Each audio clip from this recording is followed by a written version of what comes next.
মুখ হতে যদি ভীষণ প্রকৃতির দুর্গন্ধ বের হয়, এক্ষেত্রে সাধারণত অনেক সময় নিজের কাছেও খুব খারাপ লাগে নিজেদেরকে। এক্ষেত্রে পার্শ্ববর্তী অনেকের মুখে বিভিন্ন কথা শুনতে হয়। এক্ষেত্রে শিশু, বয়স্ক যে কোনো ব্যক্তি আক্রান্ত হতে পারে এই সমস্যায়।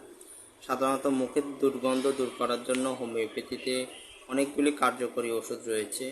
এক্ষেত্রে সাধারণত যে সকল ওষুধ ব্যবহৃত হয়ে থাকে: ক্যালকেরিয়া কার্প, পাইরোজেনিয়াম, মার্সল, chelidonium, pulsatilla, nitric acid, capsicum, syphilinum, aurum met, silicea, helleborus ইত্যাদি ওষুধ ব্যবহৃত হয়ে থাকে।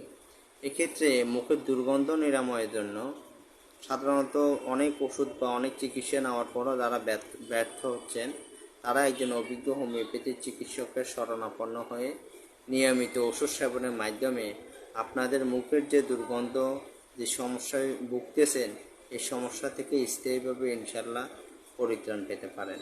এক্ষেত্রে একজন অভিজ্ঞ হোমিওপ্যাথিক চিকিৎসকের শরণাপন্নটাই হলো সবচেয়ে উত্তম কাজ। হোমিওপ্যাথি আপনাকে অতি অল্প সময়ে অতি দ্রুত আপনার এই সমস্যা থেকে আপনাকে আরোগ্য দান করতে সক্ষম ইনশাআল্লাহ।